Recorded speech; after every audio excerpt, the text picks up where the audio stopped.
স্তন্যপায়ী প্রাণী। বিশাল এই প্রাণীকে ঘিরে মানুষের আজন্ম কৌতূহল ও উদ্বেগের শেষ নেই।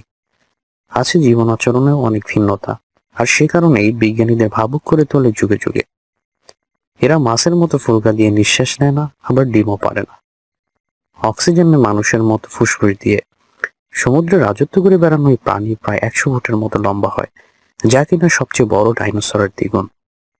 বিভিন্ন প্রজাতির তিমি রয়েছে বর্তমান পৃথিবীতে, যেমন কিলার তিমি, নীল তিমি, পাইলট তিমি, হামবক তিমি, বেলুগা তিমি, ফিন তিমি, গ্রে তিমি ইত্যাদি। এদের মধ্যে সবচেয়ে বড় নীল তিমি।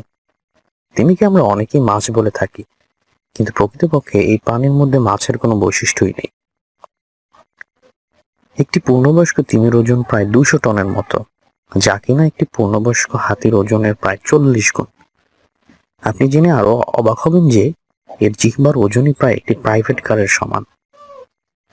এত বড় প্রাণীর নবজাতকও নিশ্চয়ই কম বড় হবে না, অর্থাৎ এর নবজাতকও পৃথিবীর সবচেয়ে বড় নবজাতকের স্থান দখল করে আছে, যা ওজনে প্রায় 3 টন।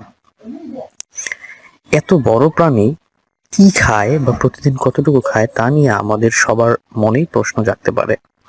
তবে অদ্ভুত ব্যাপার হচ্ছে, এই প্রাণীটি সমুদ্রের ক্রিল নামের অতি ক্ষুদ্র চিংড়ির মতো মাছ খেয়ে থাকে। একদিনে এগুলো প্রায় 40 মিলিয়নের বেশি ক্রিল খেয়ে থাকে, যা ওজনে প্রায় 4 টন।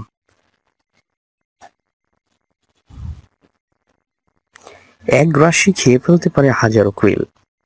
বিশাল আকারে এই প্রাণীটির দাঁত নেই, আছে ঝালরের মতো এক রাশ বেলিন, যা ফিল্টারের মতো কাজ করে। তিমি যখন হা করে তখন মাছের সঙ্গে পানিও ঢুকে যায়, এরপর ব্যালিনের সাহায্যে পানি বের করে দেয়, আর মাছগুলো থেকে যায়। স্তন্যপায়ী প্রাণী হলেও এরা পানিতে বসবাস করে, তবে কিছুক্ষণ পর তাকে উপরে উঠে আসতে হয় বাতাসে শ্বাস নিতে। একবার শ্বাস নিয়ে সে প্রায় আধা ঘন্টা পানির নিচেই কাটিয়ে দিতে পারে। তিমি যখন নিঃশ্বাস ছাড়ে তখন সে তার মাথার উপর 2 ছিদ্র দিয়ে পানির ফোয়ারার মতো করে পানি ছুড়ে দেয়, যা প্রায় 30 ফুট পর্যন্ত উপরে উঠতে পারে। তার মাথার উপরের 2টি ছিদ্র অনেক বড়, যে একটি ডলফিন সেখানে অনায়াসে প্রবেশ করতে পারবে।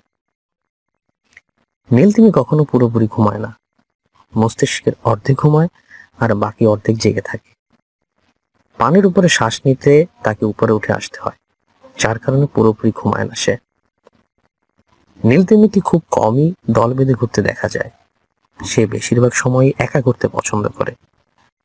ঘন্টায় প্রায় 5 মাইলের বেশি সাঁতার কাটে, কিন্তু যখন ক্ষুব্ধ হয়ে যায় তখন প্রায় ঘন্টায় 20 মাইল পর্যন্ত বেগে সাঁতার কাটতে পারে।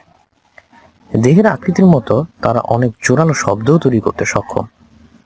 প্রাণীদের ভেতর সবচেয়ে জোরালো শব্দ তৈরি করতে পারে, যা একটি জেট বিমানের শব্দের থেকেও বেশি, 188 ডেসিবেল, যা প্রায় 1000 মাইল দূর থেকেও শোনা যায়।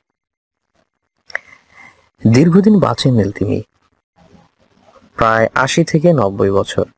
পৃথিবীর বিভিন্ন মহাসাগরে এদের পাওয়া যায়, অ্যান্টার্কটিকা মহাসাগর, প্রশান্ত মহাসাগর, আটলান্টিক মহাসাগর ও ভারত মহাসাগরে এদের পাওয়া যায়। অতিরিক্ত শিকারের কারণে নীল তিমির পরিমাণ কমে যাচ্ছে দিনে দিনে। 2002 সালের হিসাব মতে সারা বিশ্বে অন্তত 12,000 নীল তিমি রয়েছে। IUCN এর ধারণা করছে বর্তমানে এর সর্বোচ্চ সংখ্যা হতে পারে